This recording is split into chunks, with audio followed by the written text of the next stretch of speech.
Bonjour, bonjour à toutes et tous et merci beaucoup de nous avoir rejoints pour ce nouveau webinaire de Sonergia sur le résidentiel collectif.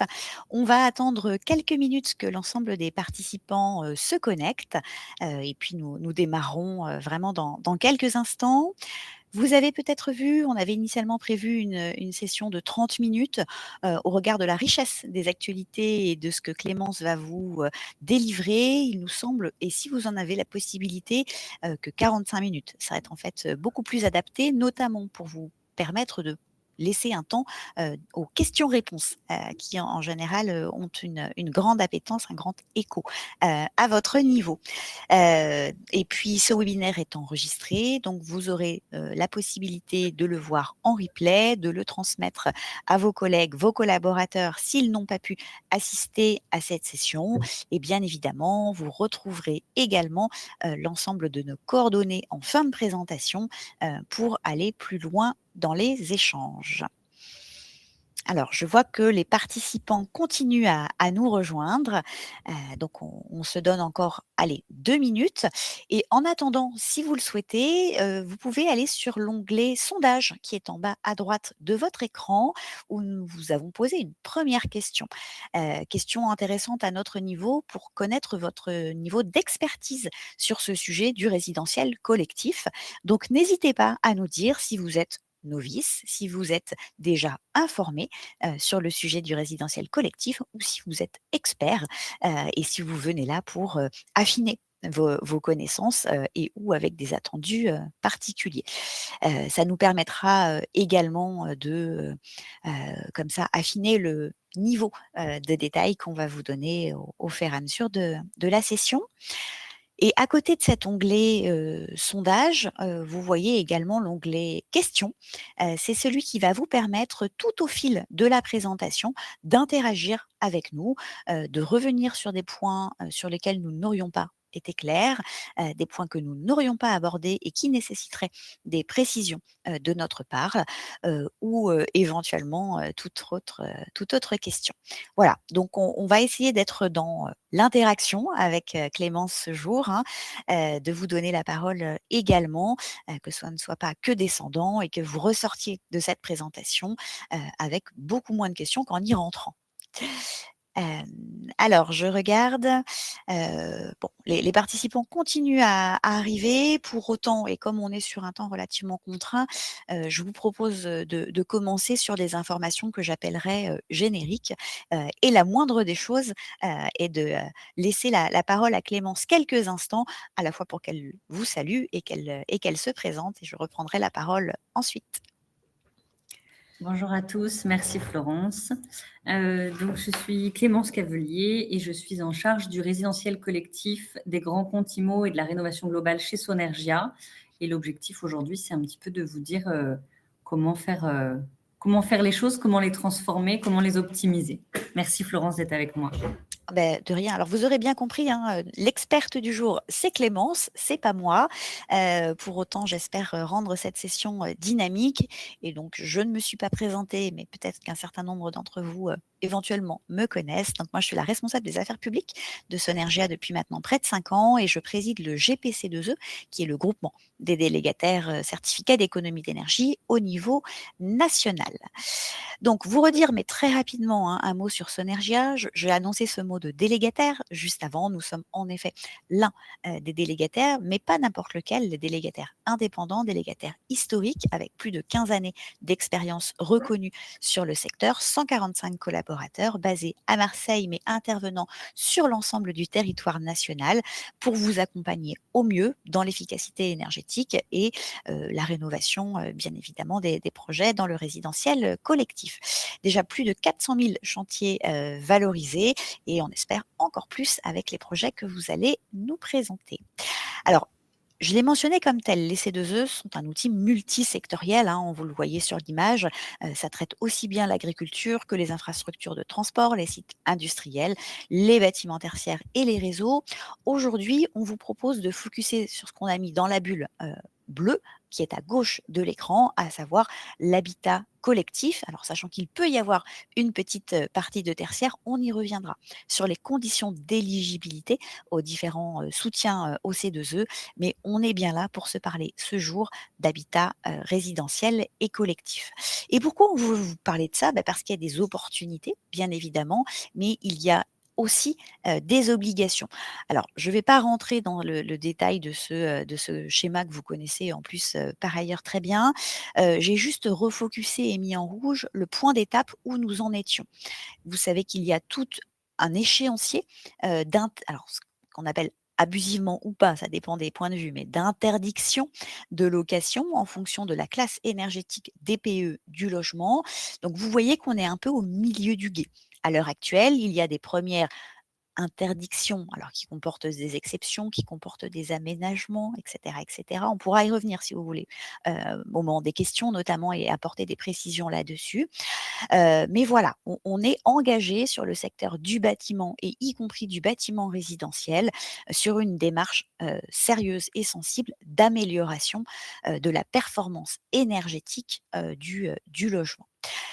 Et puis, ces obligations ou plutôt ces interdictions sont assorties d'obligations et là, on vous a remis le calendrier, des échéances pour les copropriétés résidentielles et donc là, c'est pareil, si on focus sur le point d'étape où nous en sommes au 1er janvier, on voit que finalement, l'ensemble des copropriétés, quel que soit le nombre de lots, hein, ont désormais, l'obligation de réaliser ce DPE collectif. On avait commencé en 2024 pour les copropriétés au nombre de lots le plus important. Là, on voit que ça y est, même les copros de moins de 50 lots sont rentrés dans cette obligation.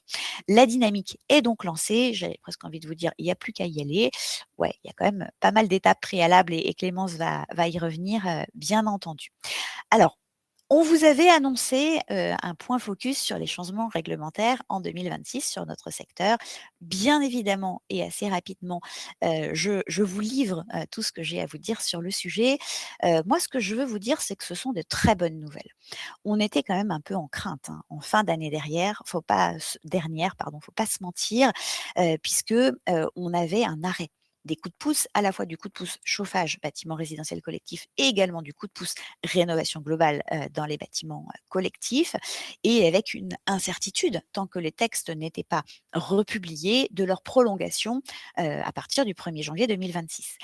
On a eu pas trop de sueur froide sur le coup de pouce chauffage puisqu'il a été publié et est entré en vigueur au 25 décembre. Donc pour les opérations, c'est 26, hein, excusez-nous, c'est 25 décembre 2026. On corrigera la rédaction.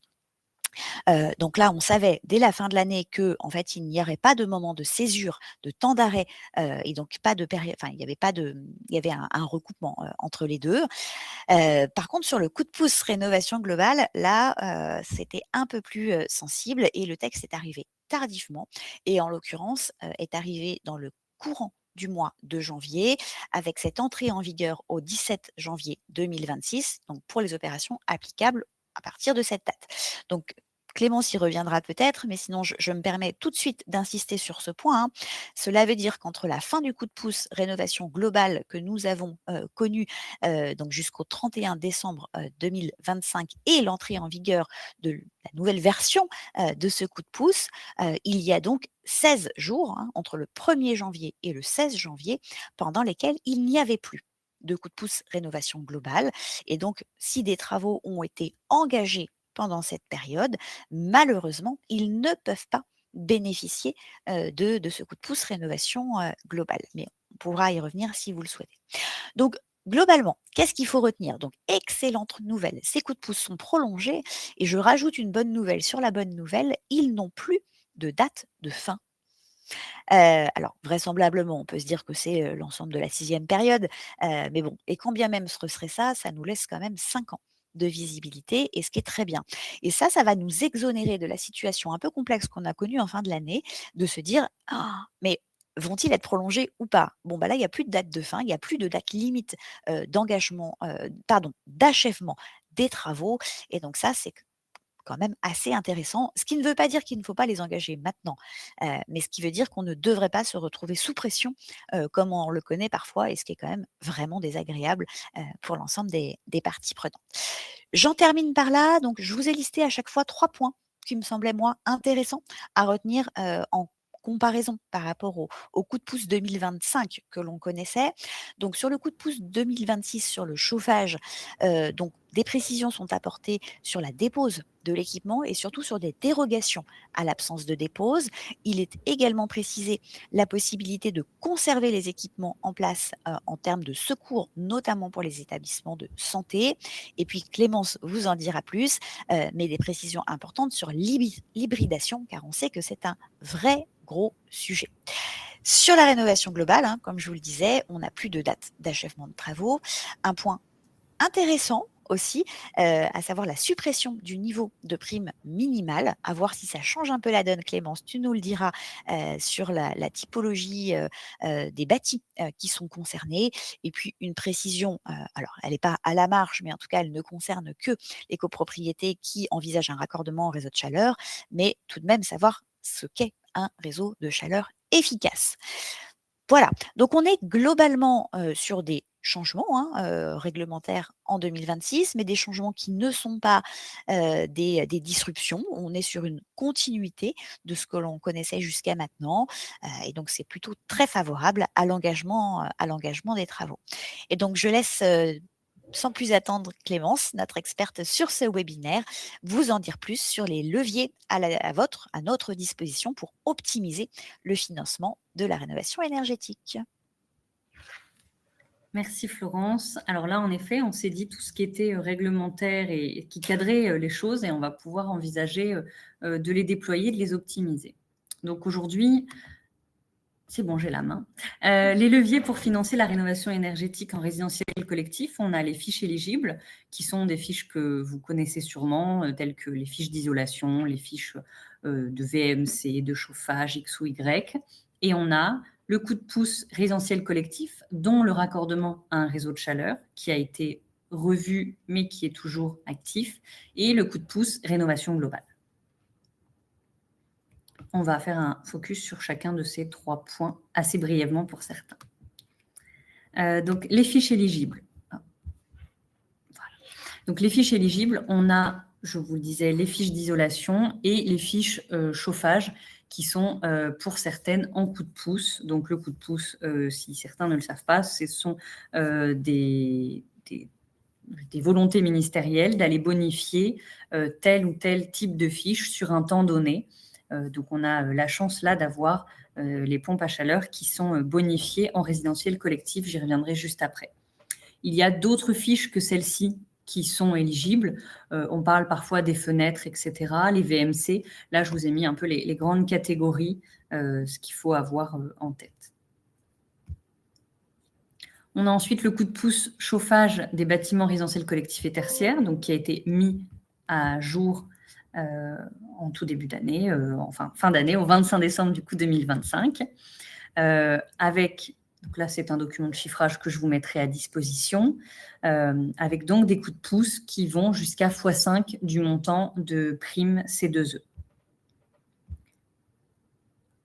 Donc tout simplement, pour parler du résidentiel et du tertiaire, les 2 fiches ont évolué et se sont distinctes en désormais 3 fiches.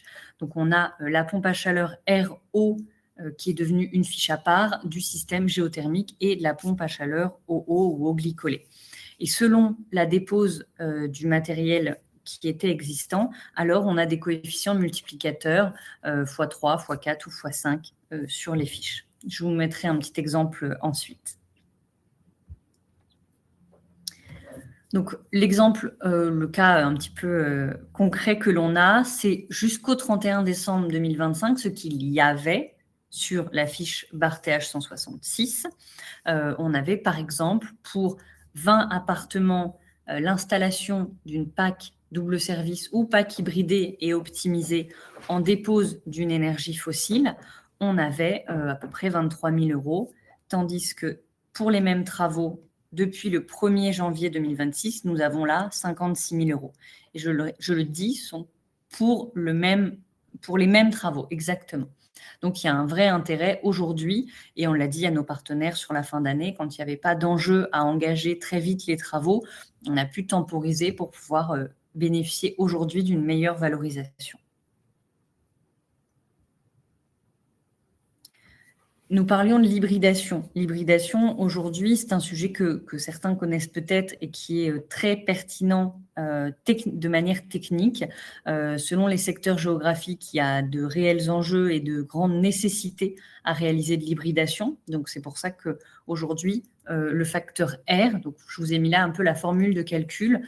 La formule de calcul prend en compte le facteur correctif. Donc, le facteur correctif, c'est sur la puissance totale, quelle est la part de la pompe à chaleur, et donc quelle est la part de l'autre équipement qui est la plupart du temps du gaz. Et de par ce calcul, on arrive à sourcer un coefficient, et si la puissance totale, on a 40% minimum de PAC, alors on a le coefficient multiplicateur 1, et le 1 étant le plus favorable. En deçà, on a une moins bonne valorisation, mais tout ça, ça se travaille avec les bureaux d'études, avec les AMO et avec les acteurs du projet. Donc, dès qu'on a une hybridation, sachez qu'il y a un petit peu de travail à faire ensemble pour aller optimiser les choses, être sûr que l'on a, j'allais dire, qu'on a environné le projet de manière assez pertinente pour être certain que techniquement, ce soit favorable, mais aussi peut-être financièrement. Je vous ai mis donc là un exemple avec une dépose d'énergie fossile, l'installation d'une PAC avec du gaz. Selon le montage, si on a 39% de la puissance totale qui est réalisée par la PAC, alors vous voyez peut-être le calcul en x 0,39, on obtient 5 400 €. Et par la dépose, on obtient 16 000 € de C2E. Si on arrive à 40% de la puissance totale, et c'est là un petit peu la finesse des choses, c'est qu'on est sur 1%, alors on obtient 14 000, puis finalement 42 000. Donc on passe de 16 à 42 000 pour 1% d'utilisation de la puissance. Donc tout ça, c'est des sujets vraiment à regarder ensemble selon le projet de travaux. Et donc, une phrase que j'aime à dire, c'est que l'optimisation de l'hybridation n'est pas toujours la meilleure réponse technico-financière, mais elle mérite qu'on s'y attarde. Les réseaux de chaleur. Donc, les réseaux de chaleur, c'est un raccordement qui est réalisé des bâtiments, et il y a des obligations réglementaires, à savoir par exemple même pour l'info PAC juste avant, la valorisation en coup de pouce d'une PAC n'est possible que si un raccordement, un réseau de chaleur ne l'est pas. Et si jamais le raccordement n'est pas fait sur une zone prioritaire, il faut savoir qu'il y a des zones prioritaires en France, alors les bénéficiaires s'exposent à une amende. Et on est quand même sur des amendes assez dissuasives. Donc, voilà, ça, c'est ce qu'on regarde à chaque projet aussi. On ne vous envoie pas sur un projet, on ne cautionne pas un projet PAC sans vous avoir alerté sur ces sujets-là quand ils nous sont partagés. Et c'est pour ça, par exemple, que l'adresse des travaux est une donnée très, très importante dans le montage d'un dossier.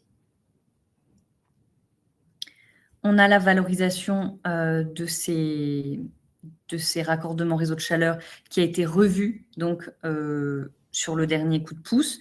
La valorisation est un petit peu inférieure à ce qu'elle était et la complexité technique l'est d'autant plus, à savoir qu'aujourd'hui, on ne parle plus en termes de bâtiments raccordés, mais on va prendre, si un bâtiment a 3 sous-stations, alors on va considérer un bâtiment. Si à contrario, plusieurs bâtiments sont raccordés via une même sous-station, alors on prendra la situation la plus défavorable. Donc, si 3 bâtiments sont raccordés à une sous-station, alors on ne prend qu'une sous-station dans le calcul.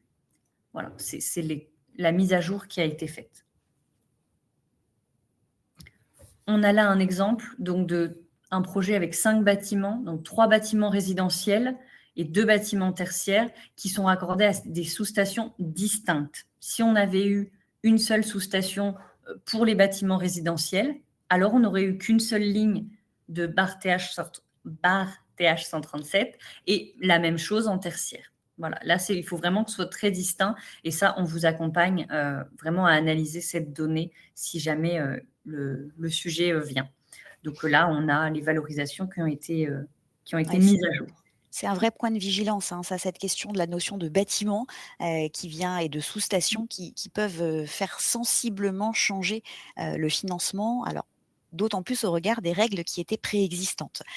Donc là-dessus, renseignez-vous bien, que ce soit auprès de Sonergia ou de votre autre partenaire, pour ne pas vous retrouver, déçus, finalement dans la valorisation qui vous serait, proposée. Gros point de vigilance sur cette évolution des règles. Merci Clémence. Avec plaisir. On a ensuite la fiche rénovation globale et son coup de pouce associé. Donc, les maîtres mots de ces projets, c'est l'optimisation et j'aime dire la maximisation des C2E avec une sécurisation tout au long du projet. C'est vraiment notre leitmotiv, c'est de se dire que les enjeux financiers sont extrêmement conséquents. On a des bénéficiaires in fine, des vous et moi, qui peuvent bénéficier ou pas de ces C2E si le projet est mal encadré et mal accompagné. Donc, on a à cœur d'accompagner tout au long du projet, à chaque étape, la rénovation globale, mais aussi tous les autres projets résidentiels collectifs sous le même process hors contrôle qui sont un peu spécifiques. Et bien justement, aujourd'hui, sur la rénovation globale, le fonctionnement, il est de partir d'un audit énergétique ou d'une donnée s'y rassemblant, à savoir que ça peut être un audit énergétique ou simplement un DPE collectif. Voilà, un élément qui nous permette d'avoir une situation initiale sans au début aller pousser sur l'audit énergétique parce que peut-être il ne sera pas nécessaire de mobiliser cette fiche. Je vais vous en parler en quelques mots juste après. On a le chiffrage du projet par Sonergia, le contrôle COFRAC qui est réalisé avant travaux pour valider la situation initiale, la validation des devis avant engagement pour sécuriser les bénéficiaires, les travaux qui se réalisent, puis le contrôle COFRAC après travaux, la preuve de réalisation, PV de réception, etc., la signature de l'attestation sur l'honneur et sous 15 jours, le paiement des C2E. Les projets à valoriser, c'est cette fiche et à bientôt à venir, la rénovation globale tertiaire, ça fera l'objet d'autres webinaires. Donc, je ne déroge pas sur ce point. En tout cas, les choses se dessinent doucement mais sûrement. Et un exemple comparatif que j'ai trouvé précieux pour finir de vous partager. Ça va être un petit peu à rebond, mais je vous partage les choses telles qu'elles sont un petit peu réalisées chez nous pour que vous puissiez voir de quelle manière on aborde les sujets. On prend là l'exemple d'un bâtiment de 1000 mètres carrés. Alors, tous les exemples seront sur ce même format de calcul, comme ça on a une donnée qui est cohérente. Donc aujourd'hui, si on prend l'isolation d'un bâtiment de 1000 mètres carrés en barre EN 101, donc isolation des combles, on a 1000 mètres carrés, on source à peu près 8 400 € de C2E. Si on prend l'isolation des murs, on source à peu près 2 700 €. Donc, si on prend deux fiches d'isolation sur un projet que vous auriez, avec l'isolation des combles et des murs, on source à peu près 11 000 €. Si jamais sur ce projet, vous avez la possibilité qu'on le monte en rénovation globale, eh bien, mis à l'écran, on arrive à un volume de C2E qui permettent d'obtenir 29 000 €. Parce que le montage est simplement différent. Ça nécessite quelques données supplémentaires, telles que l'audit énergétique. Mais en tout cas, ça peut être pertinent de dire aux bénéficiaires, eh bien voilà, soit vous avez 11 000 € au vu des éléments qu'on a là, soit si on se dit qu'il nous faut un audit énergétique, soit il est déjà existant, soit il faut un document qui soit complété, soit il faut en effet un audit énergétique à faire passer, mais en source plus de C2E. Donc, c'est une donnée que l'on transmet et qui permet aux bénéficiaires de prendre leurs décisions en connaissance de cause. Si jamais on se dit qu'en plus de l'isolation, eh bien, on envisage le remplacement de la chaufferie, alors là, on obtient 44 000 € sous la fiche rénovation globale. Alors que si on est sur une PAC comme on était à l'instant, une PAC en dépose d'énergie fossile. Pour 1000 mètres carrés, ça représente environ 15 logements. C'est des données ministérielles. Un logement, on considère qu'un logement en France fait à peu près 65 mètres carrés. Donc 1000 mètres carrés, 15 logements. Alors, on obtient 36 000 €.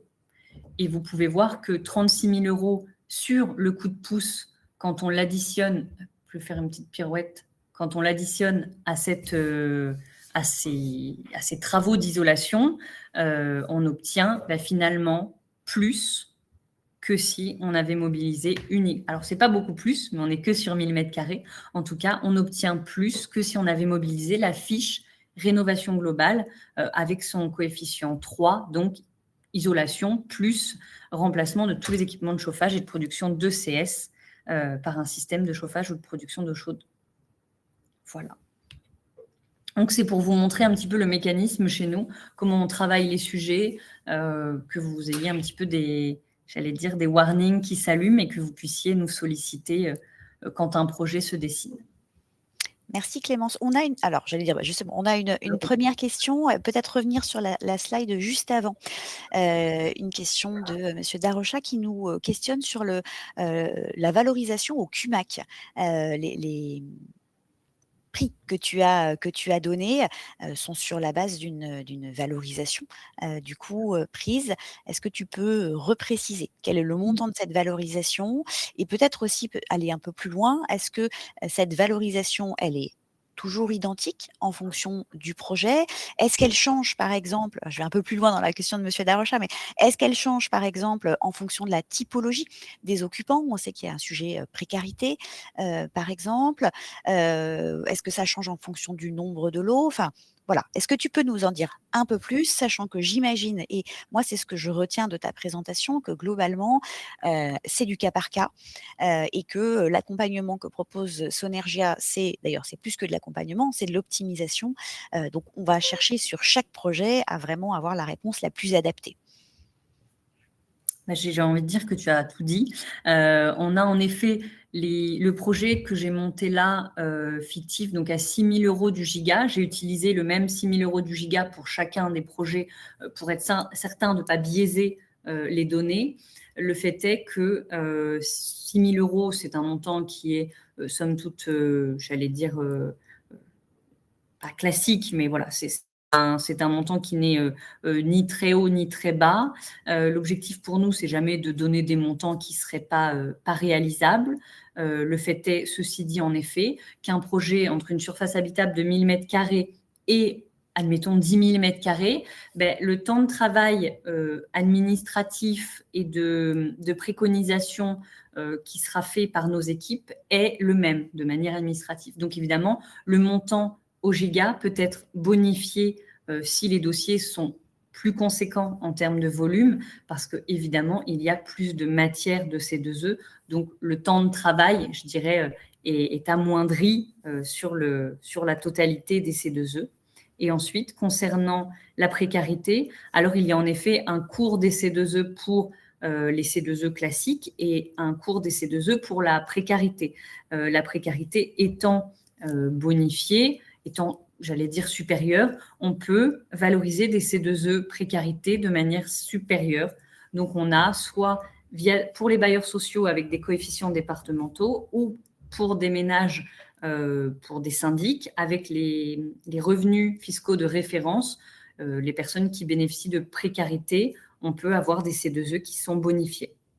Donc là, les 6 000 €, c'est juste une base de calcul pour rester linéaire dans notre comparaison. Mais en tout cas, à chaque fois, on adapte au mieux au projet.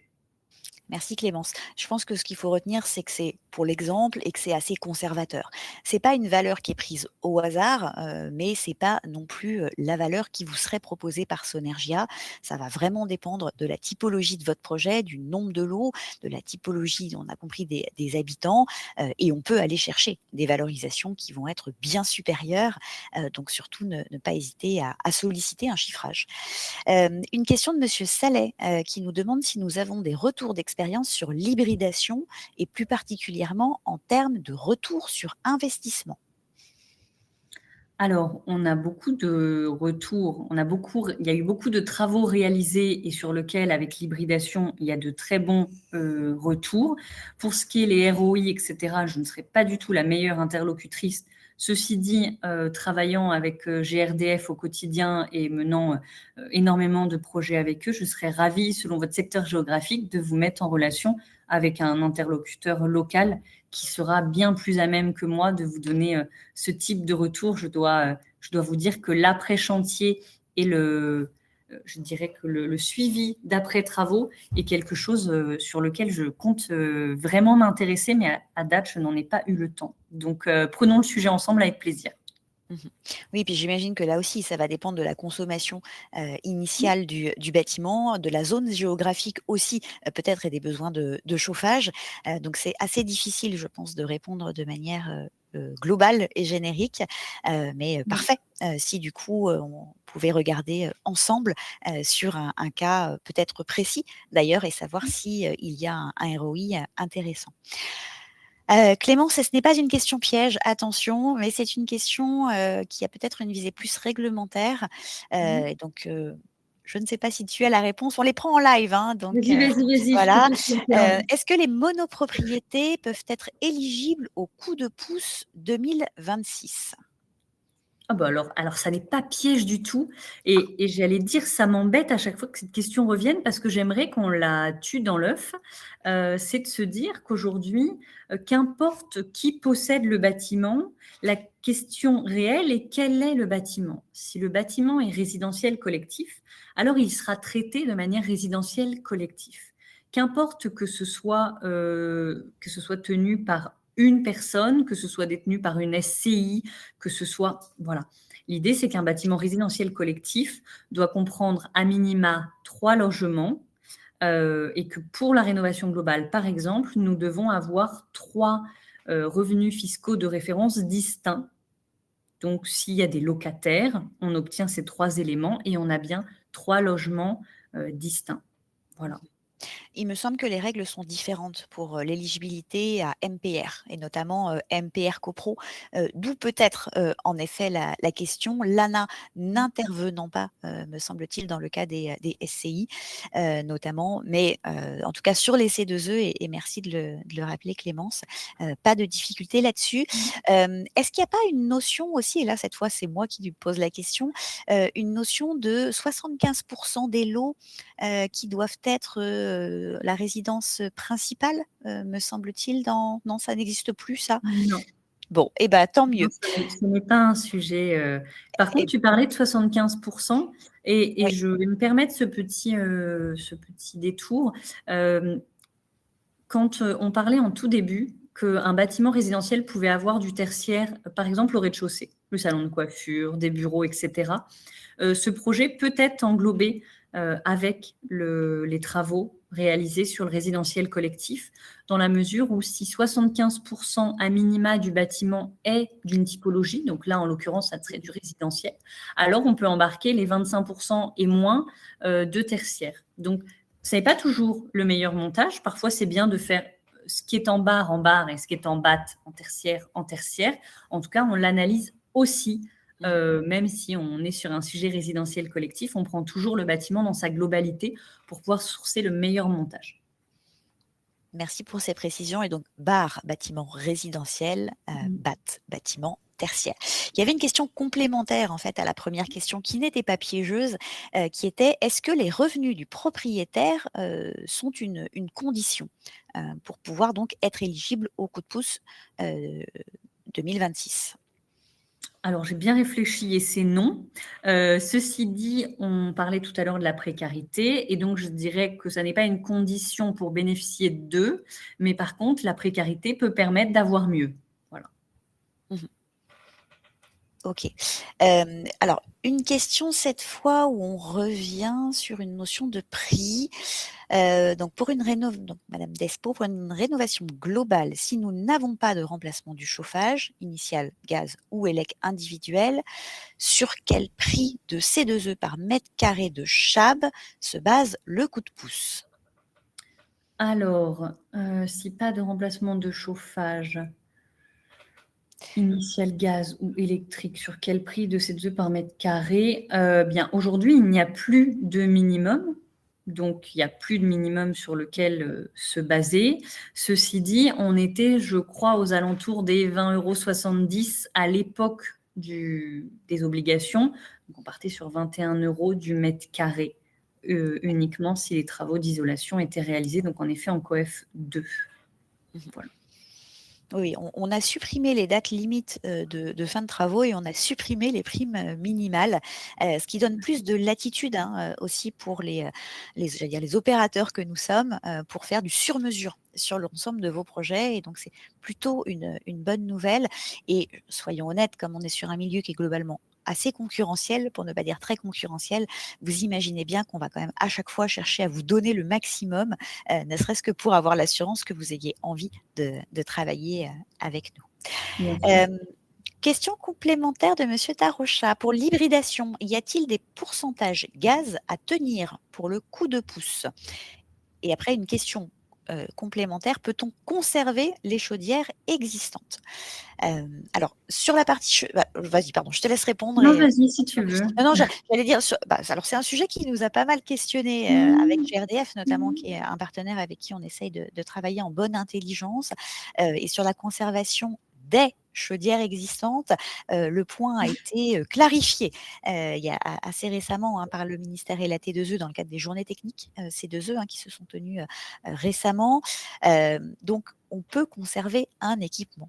En effet, il n'y a pas l'obligation d'aller vers la dépose totale, pour pouvoir, faire de l'hybridation. Donc ça, c'est la très bonne nouvelle, puisqu'il y avait un doute dans la formulation, non pas des textes réglementaires, mais sur le site du ministère et qui laissait à penser, qu'il fallait en effet faire une dépose totale de l'ensemble des équipements fonctionnant aux énergies fossiles, quitte à en réinstaller une après, pour pouvoir faire de l'hybridation.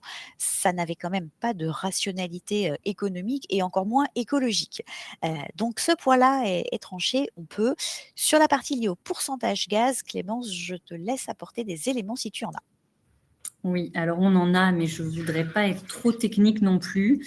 L'idée, c'est que ce pourcentage, qu'importe le pourcentage, on a le coup de pouce.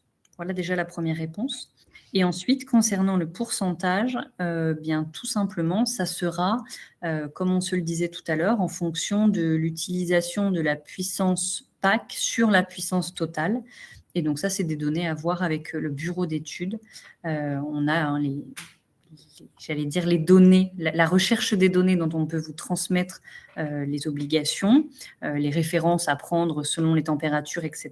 Donc ça, c'est des infos que l'on source avec le bureau d'études pour vous faire le meilleur montage. En tout cas, en effet, le pourcentage a un impact sur la valorisation, non pas sur le coup de pouce, mais je dirais multiplier 1 000 € par 3 ou multiplier 5 000 € par 3, ben, il y a un impact. Voilà. Mmh.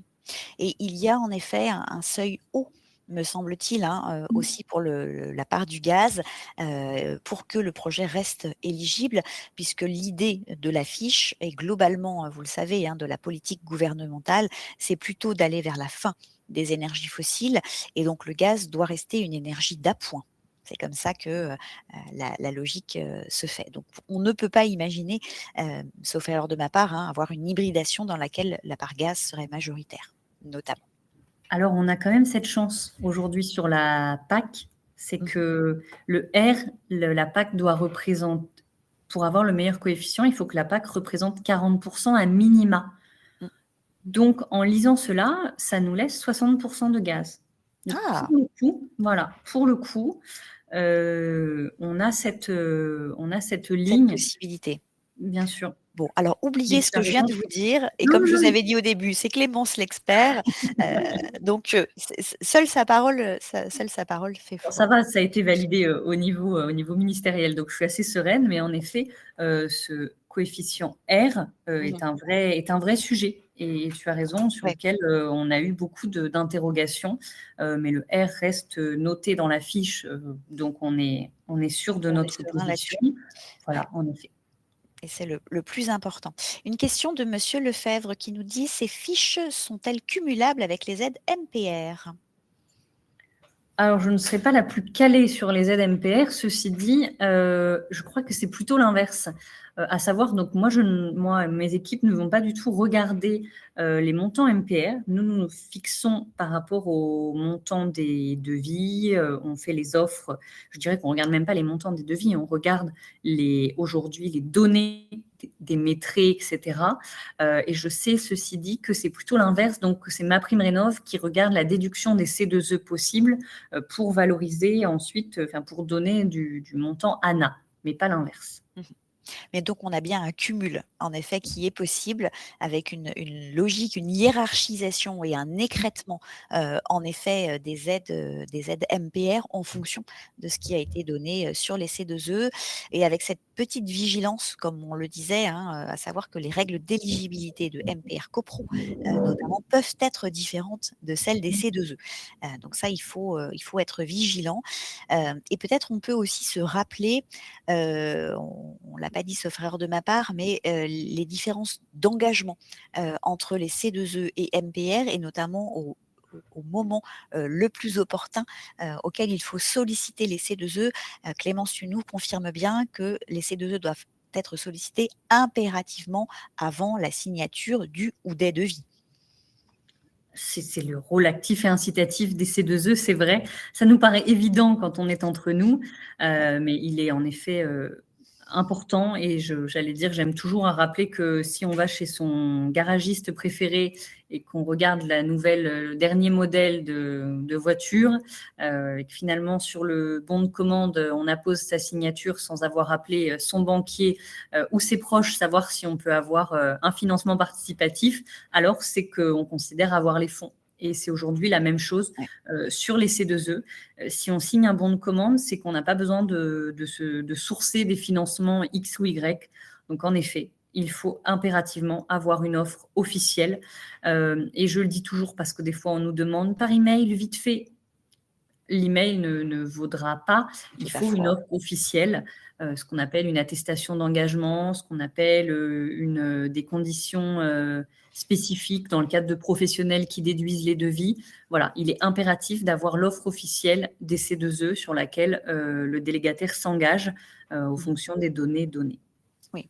Sachant que, cette offre d'engagement, elle nous engage nous, mais elle n'engage pas forcément l'autre partie prenante qui a le libre choix finalement de donner suite ou non. Absolument. Le fait de faire une offre nous engage, nous, pendant une période donnée, et le bénéficiaire est tout à fait, libre d'aller sourcer plusieurs offres officielles et pour Mmh. ensuite prendre, ses dispositions. Le bénéficiaire est engagé au moment où il va contresigner et nous adresser, le document. Voilà, donc ne pas hésiter à nous solliciter pour des offres. Alors, tant qu'à faire, s'il y a des projets qui sont, bien avancés, réalistes, l'idée c'est pas de faire travailler Clémence et ses équipes, juste pour savoir, mais en effet, sachez que, si vous avez besoin de ces chiffrages, on est Mmh. véritablement, là pour ça. Il y a encore quelques questions qui arrivent dans le chat et on va nous bientôt arriver à la fin du temps qu'on s'était imparti. Madame Despo revient sur la question, du niveau de valorisation et en l'occurrence sur, le coup de pouce rénovation d'ampleur pour lequel il n'y a plus, de niveau de prime minimale et donc avec Mmh. cette interrogation.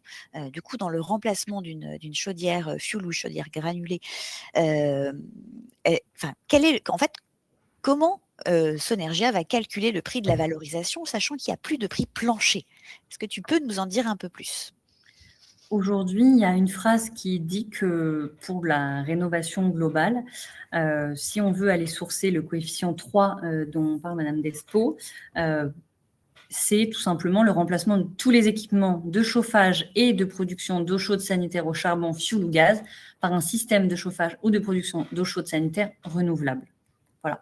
Donc, il faut voir le projet dans sa globalité. Il faut voir le matériel avant de pouvoir se positionner. Mais en effet, la question, si vous souhaitez passer de autres travaux, donc isolation, VMC, fenêtres, etc., alors il nous faut travailler sur la chaufferie. Et la chaufferie, c'est cette condition. Donc après, c'est en fonction, en effet, des éléments que l'on source et du matériel réellement envisagé. Voilà. Et Madame Despo qui nous amène une précision, très utile et merci beaucoup, hein, de rappeler que MBR et C2E sont cumulables en collectif, Mmh. sauf pour les copropriétés fragiles et en effet, c'est l'ANA, pardon, c'est l'ANA qui se charge du coup de faire ce cumul, entre, MBR et C2E. Mais pour les autres copropriétés, là, il n'y a pas de restriction et vous pouvez passer, par un partenaire type, Sonergia pour valoriser les C2E. Et ce sera peut-être notre dernière question. Madame Despo nous demande pour combien de temps est valable l'engagement du prix sur le prix C2E dans le cadre des offres que nous éditons. Alors c'est drôle parce que souvent c'est moi qui pose la question à l'envers, de dire, quelle est la prévision de ce projet. Parce qu'aujourd'hui, les C2E sont calqués sur un cours des C2E et donc si je sais que le projet, va s'engager, sur le mois prochain, eh bien j'ai une certaine visibilité du marché sur l'engagement et sur la fin de travaux. Si on me dit que les travaux vont s'engager là, qu'il y a, qu'une typologie de travaux qui prend maximum 3 mois et donc que d'ici la fin de l'année, le dossier sera valorisé, déposé, etc., alors on a une valorisation qui va être plus fine que si c'était un projet potentiel, hypothétique, d'engagement en 2027 avec une fin de travaux en 2030. Voilà. Donc je dirais que la question, elle est plutôt quel est votre projet? Et selon le projet, selon réellement les données, alors on saura là se positionner au plus précis, sachant que je vous le dis, je ne devrais pas, mais très sincèrement, je ne souhaite pas revenir 200 fois sur des offres. Donc, plus l'info est fine et plus c'est pertinent. Il est bon toujours en début de projet, de se pencher en se disant de combien on aurait. On prend une valorisation, ce que j'appelle une valorisation plancher, quelque chose qu'on est certain de pouvoir tenir durablement. Et ensuite, quand les choses se dessinent, souvent 15 jours, un mois avant l'AG, alors là, on se rappelle et on peaufine l'offre parce qu'on a réellement déjà le conseil syndical qui a une position et sur lequel on sait quelle va être la suite. Donc, ne pas hésiter à nous solliciter en amont pour avoir une base et ensuite au plus près de l'engagement pour affiner le projet. Voilà. Oui, et comme le rappelle Madame Despo, c'est vrai qu'on l'a pas dit, mais ça nous paraît évident, on est dans le temps long, quand on travaille sur cette question du résidentiel collectif et donc on est soumis, en effet à la fluctuation éventuelle du cours des C2E. Mais comme l'a rappelé Clémence, notre force aussi, c'est d'avoir un traitement individualisé, un traitement particulier, de l'ensemble des dossiers que vous nous confiez, et de pouvoir, ajuster avec vous, dans la meilleure temporalité pour optimiser votre projet. On en revient au message clé, hein, de ce webinaire qu'on voulait vous faire passer. Écoutez, on a un tout petit peu débordé, mais on espère qu'on a répondu à une grande partie de vos questionnements. Clémence, tu avais une slide avec tes coordonnées, me semble-t-il. Voilà, de toute façon, le PowerPoint va vous être mis à disposition, hein, évidemment. Vous avez compris, vous avez de l'écoute, vous avez de l'expertise, vous avez de la réactivité à votre disposition. Donc Clémence est déjà bien sollicitée, donc n'attendez pas forcément une réaction dans la minute. En tout cas, moi, je peux vous attester qu'elle fait énormément, qu'elle fait de son mieux, et que j'ai l'assurance qu'elle vous apportera des réponses très concrètes, des réponses sans langue de bois aussi, hein, je pense que vous l'aurez compris. Et puis un dernier point avant de vous remercier pour votre présence, je pense que c'est aussi ce qui fait la caractéristique de Sonergia, c'est quand on prend un engagement, on le tient. Et là, c'est un point de vigilance peut-être que je me permets aussi de vous donner. Et je le dis des fois, hein, c'est facile de faire miroiter des offres de prix et de primes très importantes.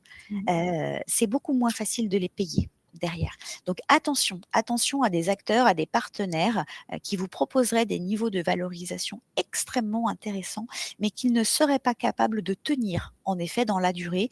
On se l'est dit, on se le redit, on est sur du temps long. Donc ce qui peut être valable un jour, et même s'il y a cet engagement dont on a parlé, et que le partenaire doit vous payer la prime qu'il a mentionnée, malheureusement sur le terrain, on voit encore trop souvent des cas dans lesquels on a des partenaires qui se défaussent en disant: «Ah oui, mais je vous avais dit que, mais en fait, la situation actuelle du marché, du terrain, de ma trésorerie fait que», voilà. Donc soyez vigilants, étudiez bien l'ensemble des propositions et puis, on espère que vous nous ferez confiance.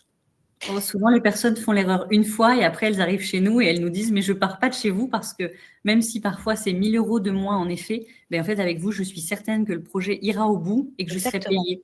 Donc, j'allais dire, faites l'erreur une fois, c'est pas grave, Voilà. et après, vous reviendrez. On est là depuis 16 ans et on sera là, on l'espère encore au moins pendant 16 ans, si ce n'est plus. Et ça, c'est quand même un vrai gage de confiance. Merci à tous. Excellente fin de journée et puis à très vite pour d'autres webinaires Sonergia. Au revoir. Au revoir, merci à tous.